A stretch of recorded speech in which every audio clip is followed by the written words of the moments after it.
Hello everyone, this is your educator Mansi Gupta. Welcome to ready for study. बच्चों, जैसा कि आपको पता है कि 21 अक्टूबर से आपके टर्म 1 के एग्ज़ाम हैं। आपकी डेट शीट आ चुकी है, ठीक है।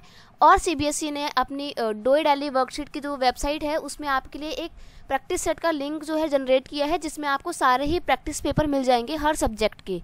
9 to 12 सबके आपको प्रैक्टिस पेपर मिल जाएंगे, साइट में अपलोड हो चुके हैं, ठीक है। तो आज मैं आपको एसएसटी का ही प्रैक्टिस सेट सॉल्व करवाने जा रही हूँ। ये प्रैक्टिस सेट सॉल्व करने के बाद आपको एक तो आइडिया लग जाएगा कि आपका पेपर कैसे फॉर्मेट में आएगा, ठीक है। और आपको ये भी पता लग जाएगा कि आप कितने क्वेश्चन कर पा रहे हैं, आपकी कैसी तैयारी है, ठीक है। तो स्टार्ट करते हैं हम अपने वीडियो को। ये देखो, आपका जो पेपर होगा वो आपका ऑलमोस्ट 90 मिनट्स का होगा, यानी कि 1.5 आवर का होगा। पेपर आपका जो है 40 मार्क्स का होगा, ठीक है। यहाँ पर आपको इधर नीचे आपको थोड़े से इंस्ट्रक्शन दिए होंगे, जनरल इंस्ट्रक्शन दिए हुए हैं कि आपका जो पेपर है वो 4 पार्ट्स में डिवाइड है। देखो, ये आपका जो एग्ज़ाम है, मतलब आपका ये जो पूरा प्रैक्टिस सेट है, ये 4 सेक्शन में डिवाइड है। एग्ज़ाम भी आपका 4 सेक्शन में ही डिवाइड होकर आएगा, ठीक है। तो मैं आज आपको इस वीडियो में सिर्फ सेक्शन ए कराऊंगी, बाकी के सेक्शन बी सी डी इसके लिए हम अलग सेपरेट वीडियो बनाएंगे, ठीक है। तो आप ये पढ़ लीजिएगा, जनरल इंस्ट्रक्शन है, पता लग जाएगा कि कैसे कैसे क्या है इन्फॉर्मेशन। स्टार्ट करते हैं हम अपने सेक्शन 1 से। पहला आपका क्वेश्चन है, देखिए मैं ये हिंदी मीडियम और इंग्लिश मीडियम दोनों बच्चों के हिसाब से कराऊंगी, तो आपको कोई दिक्कत नहीं होगी। स्टार्ट करते हैं हम अपने इस वीडियो को। सेक्शन ए का पहला क्वेश्चन है, टाइद क्या था, व्हाट इज टीथ। तो टीथ एक ऐसा टैक्स था जो चर्च जो था वो डायरेक्टली जो है थर्ड एस्टेट से वसूलता था, ठीक है। तो a tax levied by the church के द्वारा लगाया जाने वाला टैक्स था। तो यहाँ पर ऑप्शन नंबर सी पे आप टिक कर देंगे, ठीक है। अगला आपका क्वेश्चन है कि 18वीं शताब्दी में फ्रांसीसी समाज कितने स्टेट्स में विभाजित था, यानी कि in the 18th century French society was divided into how many estate. तो देखो, इसके लिए मैंने आपको फ्रेंच रेवोल्यूशन का पूरा एक अलग से वीडियो बनाया है, जिसमें मैंने आपके पूरे चैप्टर के एमसीक्यूज, ऑलमोस्ट हमने उस वीडियो में 80 से 90 एमसीक्यूज डिस्कस किए हैं। तो आप उसको देख लेना, आपको पूरा क्लियर हो जाएगा। मैंने चैप्टर जो था वैसे वैसे पढ़ाया है और बताया है कि जो फ्रेंच सोसाइटी थी, यानी कि जो फ्रांसीसी समाज था, वो 3 एस्टेट में या 3 पार्ट्स में डिवाइड था। प्रथम एसेट में, यानी कि फर्स्ट एसेट में कौन थे, आपके चर्च के पादरी, क्लर्जी वगैरह थे। सेकंड एसेट में कौन था, आपके नोबल्स यानी कि अधिकारी वर्ग या नाइट्स वगैरह थे। और थर्ड एसेट में आपके जो गरीब किसान हो गए, ठीक है, पढ़े लिखे वर्ग के लोग हो गए, वकील यानी कि लॉयर हो गए, टीचर्स हो गए, डॉक्टर हो गए, ये सब आपके थर्ड एसेट में थे, ठीक है। तो इसलिए हम कह सकते हैं कि जो फ्रेंच सोसाइटी थी वो 3 पार्ट्स में डिवाइड थी, 3 एसेट में विभाजित थी। ऑप्शन नंबर सी पे आपको टिक करना है, ओके। अगला क्वेश्चन है आपका, गलत मिलान की पहचान कीजिए। तो पहचान करना है आपको, ऐसे क्वेश्चन बहुत देखने को मिल सकते हैं आपको एग्जाम में। तो ऑप्शन है आपके, जो रोबेस्पियर था वो क्या था, रूलर था। ऑप्शन ये है कि Robespierre ruler, okay. Louis 16 ruler, John Locke ruler और नेपोलियन बोनापार्ट रूलर। तो देखो, यहाँ पे आपका रोबेस्पियर रूलर था, ठीक है। जब आतंक का शासन आता है, टेरर फेज जब आता है फ्रेंच सोसाइटी में। लुइस 16 तो तब था जब फ्रेंच रेवोल्यूशन स्टार्ट होती है। नेपोलियन बोनापार्ट जो है वो आपके कब आए थे, 1808 में आपके आए थे, ठीक है। इन्होंने ये वहाँ के राजा बन गए थे। और जब ये राजा बने थे तो फ्रेंच सोसाइटी बहुत ही पावरफुल हो गई थी। लोग बहुत पसंद करते थे स्टार्टिंग में इनको, लेकिन बाद में बहुत नाखुश थे इनसे। लेकिन गलत क्या है आपका, गलत की पहचान करनी है हमारे को, तो वो है आपका जॉन लॉक। जॉन लॉक पे आप टिक कर देंगे। जॉन लॉक कौन थे, एक विद्वान थे। इन्होंने अपनी बुक लिखी थी the treatise of government, 2 treatise of government लिखी थी इन्होंने, ठीक है। आपको उनकी बुक का भी नाम याद रखना है, पेपर में वो भी पूछा जा सकता है आपसे। अगला आपका क्वेश्चन क्या है, अगला क्वेश्चन है, हाँ, इंग्लिश में इनको विद्वान को बोलते हैं, स्कॉलर्स जो होते हैं, बुद्धिजीवी टाइप के लोग। अगला क्वेश्चन है, अपनी पूंछ मुंह में लिए हुए सांप का प्रतीक। अब देखो, आपको चैप्टर में ना, जब आप फर्स्ट पार्ट पढ़ेंगे अपने चैप्टर का, तो उसमें आपको पता लग जाएगा कि कुछ आपको सिंबल्स दिए हुए हैं। तो जो snake biting its tail symbolise, जो सांप अपने पूंछ को मुंह में ले रहा है, वो क्या सिंबल दिखाता है। तो वो आपका सिंबल किस चीज़ का है, बताइए आपके अकॉर्डिंग क्या होगा इसका आंसर। फ्रीडम का, एटर्निटी यानी कि समानता का, ज्ञान का, या फिर यूनिटी का। जी, यहाँ पर ये आपका आंसर हो जाएगा फ्रीडम का, समानता का, सॉरी हाँ, स्वतंत्रता का वो जो है सिंबल है, ठीक है, नहीं नहीं, वो एटर्निटी यानी कि समानता का सिंबल है। आपका जो स्नेक है ना, वो एटर्निटी यानी कि समानता को दिखाता है। ओके, ऑप्शन नंबर बी बिल्कुल ठीक है। नेक्स्ट क्वेश्चन है, दासों की आज़ादी का प्रतीक है। दासों का मतलब होता है आपका स्लेव्स। तो जो स्लेव्स को फ्रीडम मिलती है उसको किस तरीके से दिखाया जाता है, उसको किस सिंबल के द्वारा रिप्रेजेंट किया जाता है। तो मैंने आपको बताया था अपनी वीडियो में कि टूटी हुई चेन से क्या होता है, कोई भी बंदा आज़ाद होता है। ठीक है, तो दासों की आज़ादी का यानी कि फ्रीडम ऑफ स्लेव किसे दिखेगी, द ब्रोकन चेन, टूटी हुई चेन से। ओके, तो यहाँ पर आपका ऑप्शन नंबर ए बिल्कुल ठीक हो जाएगा। नेक्स्ट क्वेश्चन है कि आपको जो मैचिंग दिया हुआ है इसको पहचानना है कि कौन सा मैचिंग सही है। ठीक है, कौन सा मैचिंग सही है आपको वो पहचानना है। माउंट एवरेस्ट नेपाल में है, बिल्कुल नहीं, नेपाल में नहीं है। ठीक है, धौलागिरी आपका नेपाल में सॉरी इंडिया में है, क्योंकि ये गुजरात के पास है। ठीक है, मकालू और कॉमेट इंडिया में नहीं है। ओके स्टूडेंट, तो यहाँ पर आपको ऑप्शन नंबर बी पे टिक करना है कि ये बिल्कुल सही है। बाकी आपको थोड़ा बहुत नाम को पढ़ के भी पता लग रहा होगा। माउंट एवरेस्ट तो ऑलमोस्ट सबको पता है, मकालू और कॉमेट हिंदी जैसे वर्ड लगते नहीं है, तो ये आपकी इंडिया में नहीं है। ठीक है, बाकी ये जो तरीका है ये सही नहीं है, आपको पढ़ा हुआ होना चाहिए, तभी आप करेक्ट लगा सकते हो। ठीक है, अगला क्वेश्चन है, my friend hails from a country that does not share its boundary with India. Identify the country. यानी कि मेरा जो मित्र है वो एक ऐसे देश में रहता है जिसका बॉर्डर भारत से टच नहीं होता है, यानी कि भारत से उसकी कोई भी सीमा टच नहीं होती। अब देखो इंडिया का मैप कुछ ऐसा होता है ना, आपका बहुत गंदा मैप बना रही हूँ, छोड़ो यार, नहीं बनाती मैं। ठीक है, तो आपका इंडिया से कौन सा कंट्री टच नहीं होता है तो आपको वो बताना है। तो भूटान, ये भी इंडिया का क्या है, नेबरिंग कंट्री है, यानी कि पड़ोसी राज्य है। बांग्लादेश भी है, जहाँ की प्राइम मिनिस्टर कौन है, शेख हसीना है। ठीक है, अभी भी वो रिसेंट में इंडिया भी आई थी। नेपाल भी हमारा पड़ोसी राज्य है, मतलब नेबरिंग कंट्री है। लेकिन ईरान आपका नेबरिंग कंट्री नहीं है। यहाँ पर आपका कौन सा ऑप्शन ठीक हो जाएगा, पहले तो मेरे को सारे ऑप्शन को क्लियर करने दो।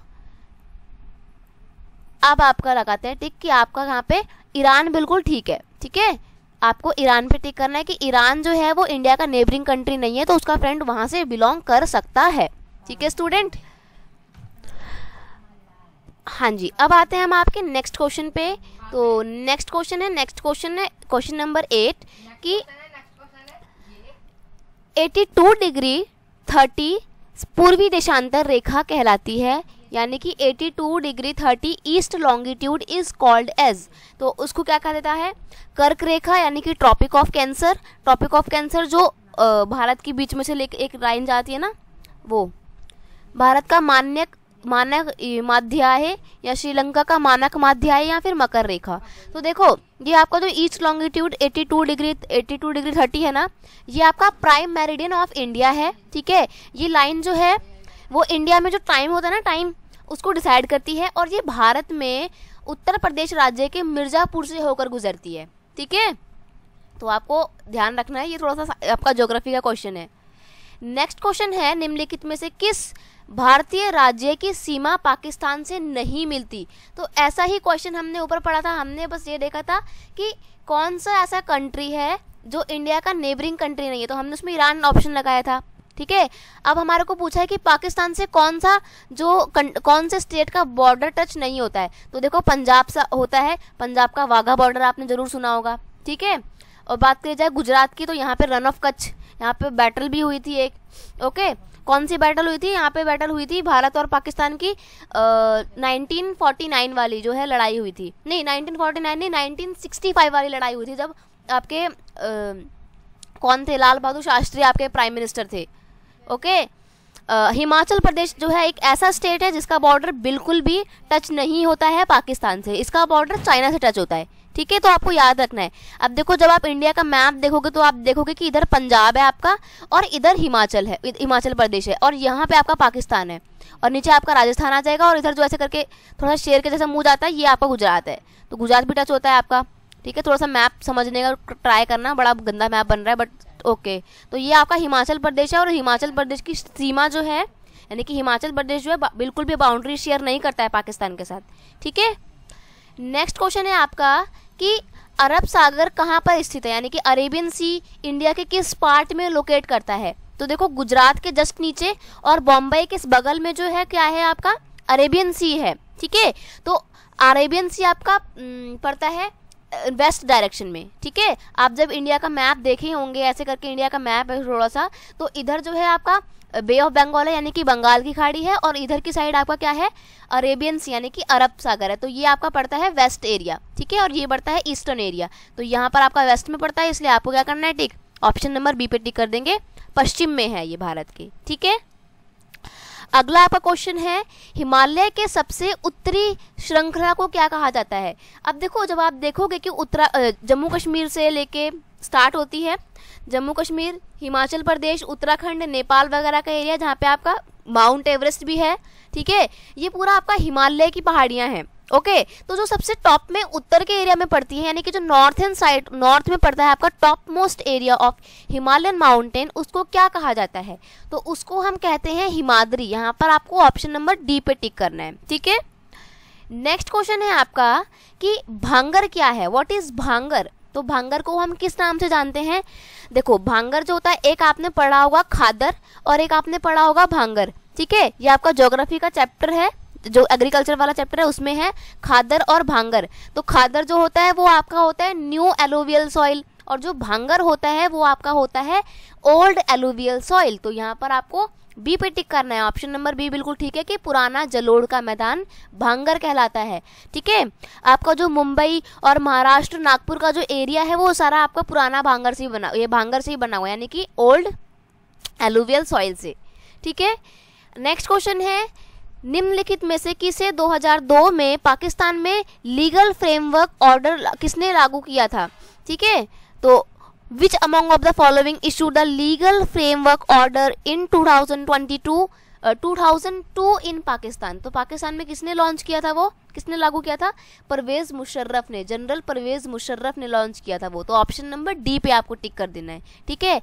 और इन्होंने क्या करा था, इन्होंने पाकिस्तान में अपनी एक नॉन डेमोक्रेटिक जो है गवर्नमेंट बनाई थी, स्टैब्लिश की थी, नॉन डेमोक्रेटिक, ओके। नेक्स्ट आपका क्वेश्चन क्या है, क्वेश्चन नंबर 14 है किस प्रकार की सरकार में शासक जो हैं वे लोगों के द्वारा चुने जाते हैं, यानी कि in which form of government rulers are elected by the peoples. तो ऐसा कौन सा गवर्नमेंट, ऐसा कौन सा वो होता है कौन सा रूल का स्ट्रक्चर होता है जिसमें जो राजा हैं यानी कि जो आपके गवर्नमेंट है वो कौन जो है लोगों के द्वारा चुनी जाती है, इलेक्ट की जाती है, तो वो आपका डेमोक्रेसी है, ठीक है। What is democracy and Y democracy वाले चैप्टर में आपने पढ़ा होगा। अब्राहम लिंकन का एक बहुत ही प्यारा सा डेफिनेशन है डेमोक्रेसी को लेके कि to the people, by the people, for the people, ठीक है। यानी कि अब्राहम लिंकन ने बोला था ना कि जनता के लिए जनता द्वारा शासन, इसीलिए यहाँ पे आपका ऑप्शन नंबर बी बिल्कुल ठीक है, डेमोक्रेसी, ठीक है स्टूडेंट। यानी कि यहाँ पे जो है लोग अपनी सरकार खुद से चुनते हैं, ओके। अगला क्वेश्चन है किसी देश में केवल एक ही दल के सदस्यों को चुनाव में खड़े होने का अधिकार प्राप्त है, इस प्रकार के चुनाव के बाद बनी हुई सरकार क्या कहलाएगी, ठीक है। In a country only a particular party member are allowed to contest in an election, यानी कि इलेक्शन में सिर्फ एक ही पार्टी खड़ी होगी, ठीक है। The government form through this type of election will be आ। तो देखो एक ऐसी कंट्री जहां पर कोई भी पार्टी जो है खड़ी नहीं हो सकती, सिर्फ एक के सिवाय एक ही पार्टी के कोई और पार्टी नहीं खड़ी हो सकती, तो वो कौन सी पार्टी, कौन सा देश कहलाएगा, डेमोक्रेसी तो बिल्कुल नहीं कहलाएगा। क्योंकि मान लो अगर एक ही पार्टी है तो लोग तो उसी एक पार्टी को वोट दे पाएंगे ना, दूसरी कोई पार्टी का उनके पास ऑप्शन ही नहीं है, तो वोटिंग भी नहीं होंगे, और जहाँ पे वोटिंग नहीं होंगे तो वो कौन सी गवर्नमेंट होगी, डेमोक्रेटिक तो बिल्कुल नहीं होगी, इसलिए हम इसको बोलेंगे नॉन डेमोक्रेटिक, ठीक है। चाइना जो है ना आपका, चाइना वहाँ पे कम्युनिस्ट पार्टी का शासन चलता है, चाइना आपका नॉन डेमोक्रेटिक कंट्री है, ओके। वहीं दूसरी तरफ आप इंडिया को देखो, यहाँ पर कितनी सारी पार्टियाँ ना, कांग्रेस है, ओके, भाजपा है आपकी, फिर आपकी बहुजन समाज पार्टी भी है, बहुत सारी पार्टियां हैं आपकी। नेक्स्ट क्वेश्चन है आपका कि सऊदी अरब में महिलाओं को वोट डालने का अधिकार कब मिला, यानी कि in which year the women in Saudi Arabia got the right to vote.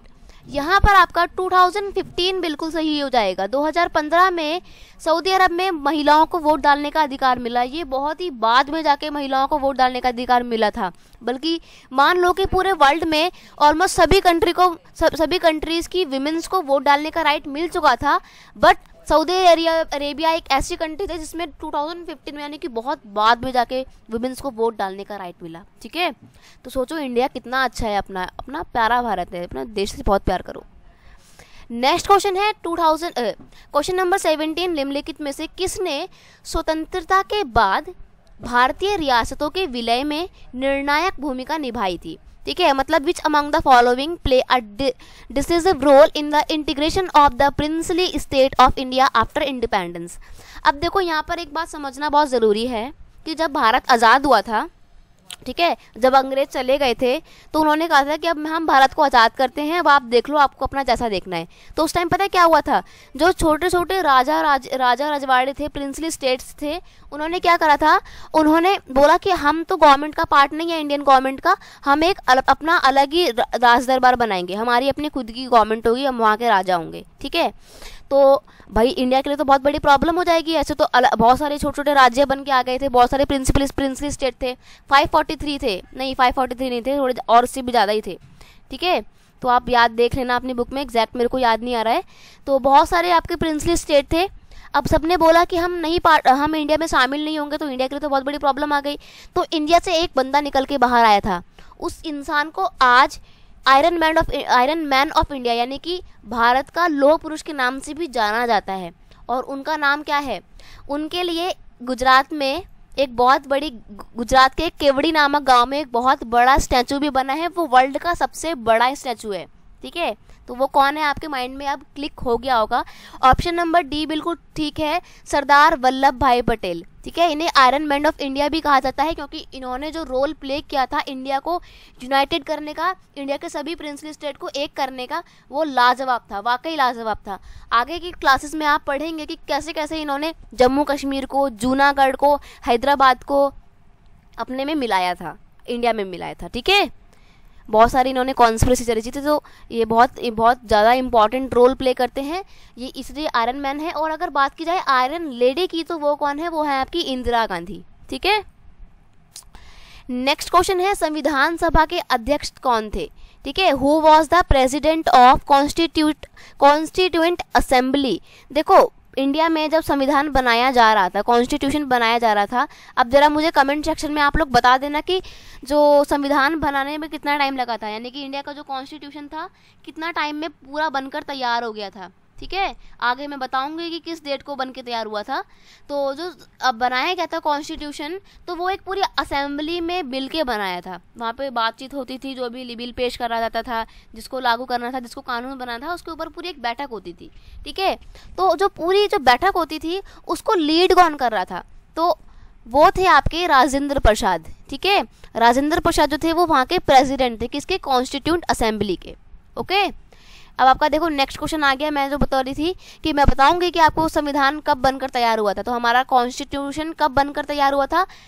आपको यहाँ पे ऑप्शन नंबर ए पे टिक कर देना है। मैं आपको बता देती हूँ कि 26 नवंबर 1949 को आपका संविधान जो है वो बनकर तैयार हो गया था। लेकिन अब आपके मन में एक क्वेश्चन आ रहा होगा कि मैडम अगर ऐसा था कि संविधान 26 नवंबर को ही बनकर तैयार हो गया था, तो क्यों उसको हमने 1950 में इम्प्लीमेंट किया था, 26 जनवरी 1950 को लागू किया था। उसके पीछे एक स्टोरी है, जो ये है कि 1930 में यानी कि 1930 में एक लाहौर अधिवेशन होता है कांग्रेस का। ठीक है, उसमें कांग्रेस कहती है कि इस दिन यानी कि 26 जनवरी को हम अपना आज़ादी दिवस मनाएंगे, यानी कि स्वतंत्रता दिवस मनाएंगे। लेकिन क्या होता है, भारत को आज़ादी तो 15 अगस्त को मिल जाती है, तो 26 जनवरी की जो दिन था उसकी तो कोई रेलिवेंट रहेगा ही नहीं, वो भी किसी भी लिए यादगार नहीं रहेगा। तो कॉन्स्टिट्यूशन असेंबली ने ये बोला कि 26 जनवरी का जो दिन है उसको यादगार बनाने के लिए हम क्या करेंगे, 26 जनवरी को अपना संविधान जो है वो लागू करेंगे। ठीक है, तो संविधान बनकर 26 नवंबर को ही तैयार हो गया था, लेकिन उन्होंने कम से कम 2 महीने वेट किया और 26 जनवरी को अपना संविधान लागू किया। ठीक है, तो ये थी आपकी स्टोरी कि क्यों 1949 को जब संविधान बनकर तैयार हो गया था तो क्यों उसको उस टाइम पे लागू नहीं किया गया, और 2 महीने का वेट क्यों किया गया। ठीक है, अगला आपका क्वेश्चन क्या है, अगला क्वेश्चन है निम्नलिखित में से कौन सा उत्पादन का कारक है। Which among the following is the factor of production. तो प्रोडक्शन करने के लिए कौन कौन सी 4 चीजें जरूरी होती हैं, लेबर, लैंड, कैपिटल या ऑल ऑफ द अबव। तो भूमि, श्रम, पूंजियां, उपरोक्त सभी। तो यहाँ पर ऑप्शन नंबर डी ठीक है आपका, ऑल ऑफ द अबव। मैंने आपको ये आपकी जो सैटरडे की वर्कशीट आई थी उसमें भी आपको पढ़ाया है मैंने ये क्वेश्चन कि भूमि के ये जो निम्नलिखित उत्पादन के कौन कौन से फैक्टर होते हैं, प्रोडक्शन के कौन कौन से फैक्टर होते हैं। तो लैंड, लेबर एंड कैपिटल आपको याद कर लेना ये।